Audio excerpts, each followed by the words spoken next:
So if you are looking at things from a perspective of effortless power, then you stop looking at a big problem as a big problem. You just start realizing, okay, here's a bundle of small problems, and what's the one that I want to tackle first?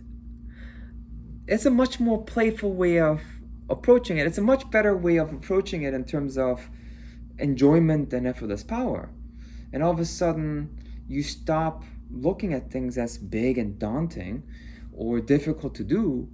You start looking at, how can I approach this in such a way where it's enjoyable, it's easy, or effortless, where there's play, there's flow. And so you take your moment, you kind of look at it, and you kind of just notice, oh, I could do that now. It's not that you even need to think a lot. Now, some people like to think a lot, and that's okay. If that's what's effortless for you, you want to think a lot, right? Some people like to look at the whole thing and actually kind of just strategize and see what should come first, what should come next, what's the best order of things. And if that's effortless to you and it's enjoyable, then you should do that.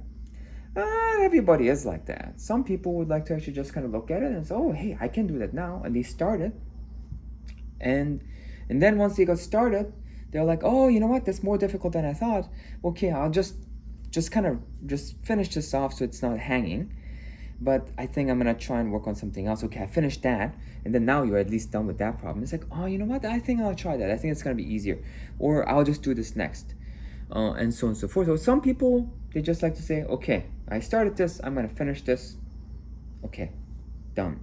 Okay, I'll do this next. And they just like to go in sequence, right? Because that's what's easy for them. And that depends on the person's personality and their character trait, right? And so whether you strategize and like plan, and gather information and then plan, or whether you just kind of go at the whim and just do what kind of calls to you, or you methodically go one thing at a time in sequence, that really actually depends on the person. And to understand that, depending on who you are, that next chunk is going to look different.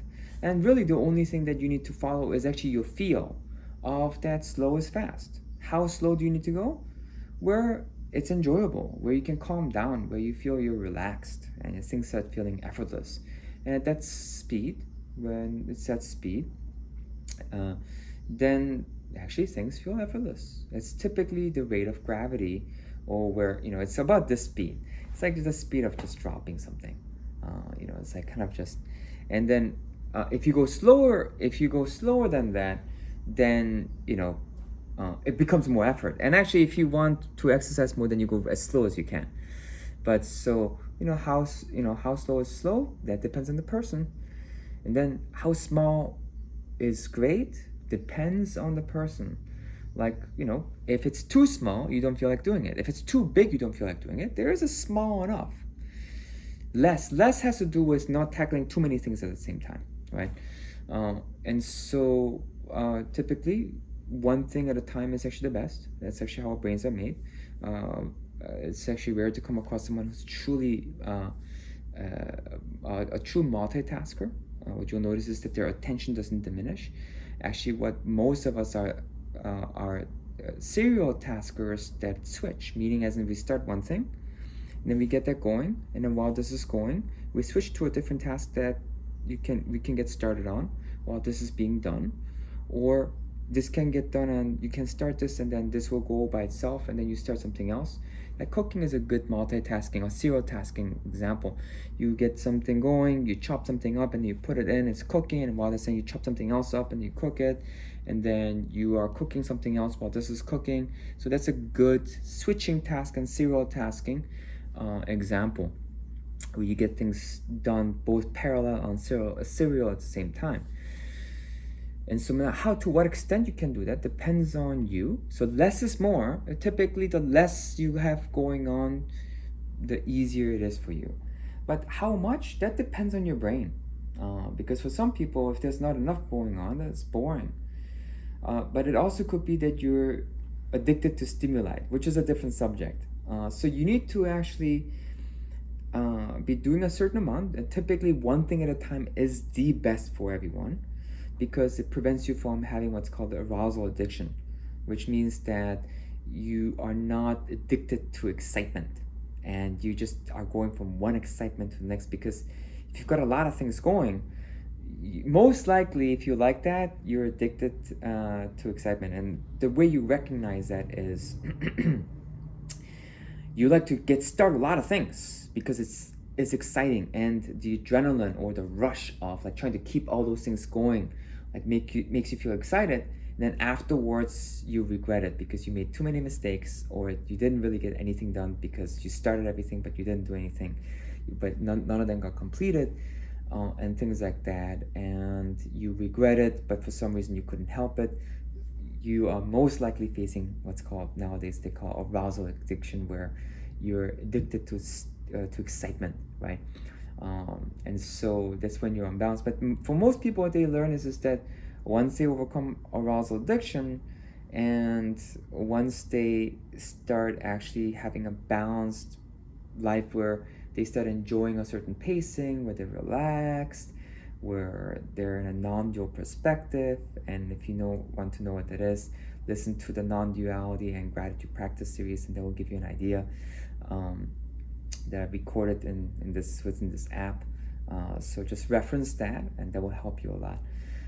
But anyway, so basically the whole idea is that you want to get this perspective where you have balance, you're going at your pace, you're enjoying yourself, and you can stop when you want and you can keep going.